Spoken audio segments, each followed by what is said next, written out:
Aujourd'hui, on parle de perception d'effort. Souvent, dans des entraînements de tout type, des zones d'effort vont être ciblées pour atteindre différents objectifs. Pour pouvoir les accomplir, on a besoin d'un outil d'auto-évaluation. En utilisant une échelle de perception d'effort de 1 à 10 ou de bleu à rouge, on se donne un outil qui permet une utilisation très personnelle et subjective et qui t'amène vraiment à faire la différence sur le respect de tes limites personnelles. Et ça va dépendre énormément d'une personne à l'autre et aussi d'une journée à l'autre pour une même personne. Alors là, je vais t'aider à t'y retrouver un petit peu mieux sur cette échelle de perception d'effort-là en utilisant deux critères. Le premier, c'est t'aider avec ta respiration. Donc, l'intensité de respirer, soit de très normal à bout de souffle. Et le deuxième point de repère, on va donner des exemples à la course. Parce que la course à pied, c'est un excellent point de repère aussi pour plusieurs autres sports.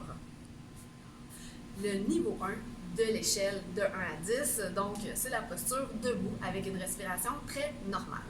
Le niveau 2, 3, on peut les mélanger ensemble parce que c'est plutôt comme une activation. Donc tu vas vers la marche, ta respiration toujours normale.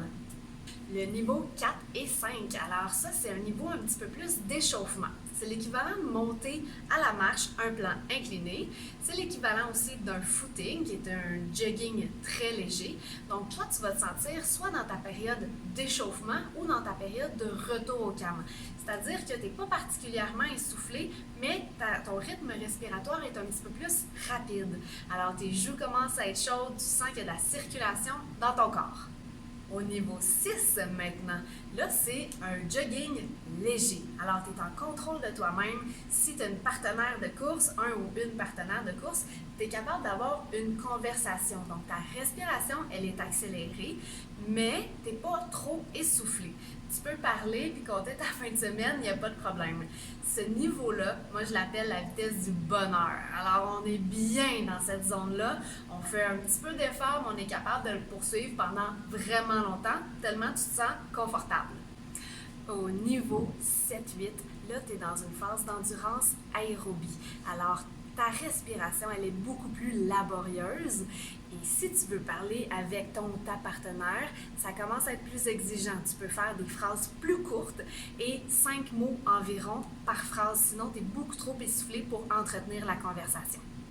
À 9, là, tu es très essoufflé.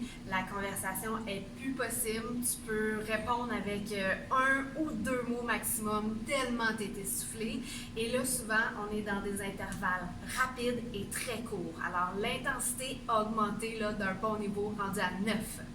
À 10, là, tu es à bout de souffle, tu viens de faire un sprint et tu es au bout de toi-même. Alors, sur ton échelle de perception d'effort de 1 à 10, tu es allé chercher tout ce que tu pouvais donner et la conversation était évidemment pas possible. Good job!